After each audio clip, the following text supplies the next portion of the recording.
ఈరోజు IPL final జరగబోతా ఉంది. IPL 18 final. ఎవరో కొత్త కింగ్.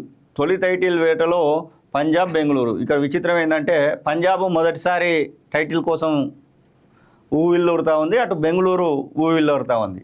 రెండు కూడా మొదటిసారి అయితే ఫైనల్లో గెలుపు కోసం చూస్తూ ఉన్నాయి. ఈసారి కొత్త విజేత ఆవిష్కారం కావడానికి అయితే అవకాశం వచ్చింది. ఐపీఎల్ 18లో కొత్త విజేత ఎవరో ఎదురో ఆ విజేత. ఒకటా రెండా గత 17 ఏళ్లుగా ఒక్కసారైనా ఐపీఎల్ టైటిల్ను అందుకోవాలని ఆ రెండు జట్లు ఎదురు చూస్తూనే ఉన్నాయి. ఆధునిక క్రికెట్లో అత్యుత్తమ ఆటగాడిగా పేరు తెచ్చుకున్న విరాట్ కోహ్లీ కెరీర్లోనైతే అదో పెద్ద వెలితి.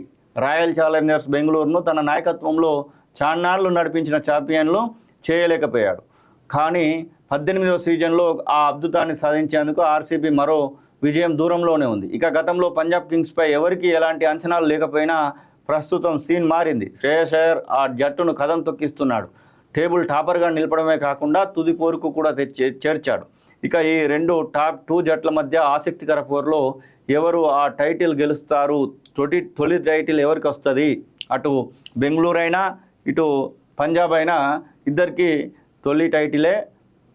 ప్రతీకారంతో పంజాబ్. టేబుల్ టాపర్గా నిలిచిన పంజాబ్ కింగ్స్ క్వాలిఫైయర్ 1లో ఎదురైన పరాభవంతో ఒక్కసారిగా ఢీలా పడింది. ఆర్సీబీ దాటికి కేవలం 101 పరుగులకే పరిమితం కావడంతో షాక్కు గురైంది. కానీ అలాంటి స్థితి నుంచి వెంటనే తేరుకొని 5 సార్లు ఛాంపియన్ ముంబై ఇండియన్స్ను క్వాలిఫైయర్ 2లో మత్తి కర్పించిన విధానం అదుర్స్. శ్రేయస్ అయ్యర్ ఆడినటువంటి ఇన్నింగ్స్ ప్రేక్షకులను ఉర్రు తొలగించగా 11 ఏళ్ల తర్వాత జట్టు ఫైనల్కు చేరింది. గతేడాది కేకేఆర్ కెప్టెన్గా ఆ జట్టుకు టైటిల్ అందించినటువంటి శ్రేయస్పై ఇప్పుడు పంజాబ్ను గెలిపించే బాధ్యత ఉంది. ఇక 26,75 లక్షల ధరకు 603 పరుగులతో న్యాయం చేస్తున్నాడు శ్రేయస్ అయ్యర్. ఇక్కడ 2 విషయాలు.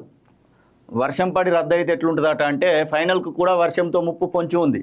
మంగళవారం రోజంతా ఆకాశం మేఘావృతంగా ఉండనుందట. అహ్మదాబాద్ సమీప ప్రాంతాల్లో తేలికపాటి నుంచి ఓ మోస్తారు వర్షాలకు ఆస్కారం ఉందని వాతావరణ శాఖ తెలిపింది. ఒకవేళ వర్షంతో మార్చి రద్దయినా ఎలాంటి ఇబ్బంది లేదు. ఫైనల్కు రిజర్వ్ డే ఉందన్న బుధవారం జరుగుతుంది. అప్పుడు కూడా వర్షంతో వీలు కాకపోతే లీగ్ దశలో టేబుల్ టాపర్ పంజాబ్ జట్టును విజేతగా ప్రకటిస్తారు. ఒకవేళ వర్షం కొట్టాలని కోరుకున్నా కానీ పంజాబ్కు విజేత అయ్యడానికి అవకాశం ఉన్నది. మరి వర్షం కొట్టాలని కోరుకోవద్దు, కానీ గెలవాల్సినటువంటి సిచ్యువేషన్ అయితే మనం కోరుకోవాల్సిందే. చూస్తున్నటువంటి వాళ్ళలో కూడా క్రికెట్ అభిమానులు మరి శ్రేయస్ అయ్యర్ వైపా, విరాట్ కోహ్లీ ఆర్సీబీ వైపా, పంజాబా ఆర్సీబీ అనే దానిపైన కామెంట్ రూపకంగా తెలియజేయండి. విదేశాల్లో ఉన్నత విద్యను చదువుకోవాలని అనుకుంటున్నారా? అయితే వెంటనే ఫ్లైగ్రాడ్ ఓవర్సీస్ ఎడ్యుకేషన్ కన్సల్టెన్సీని సంప్రదించండి.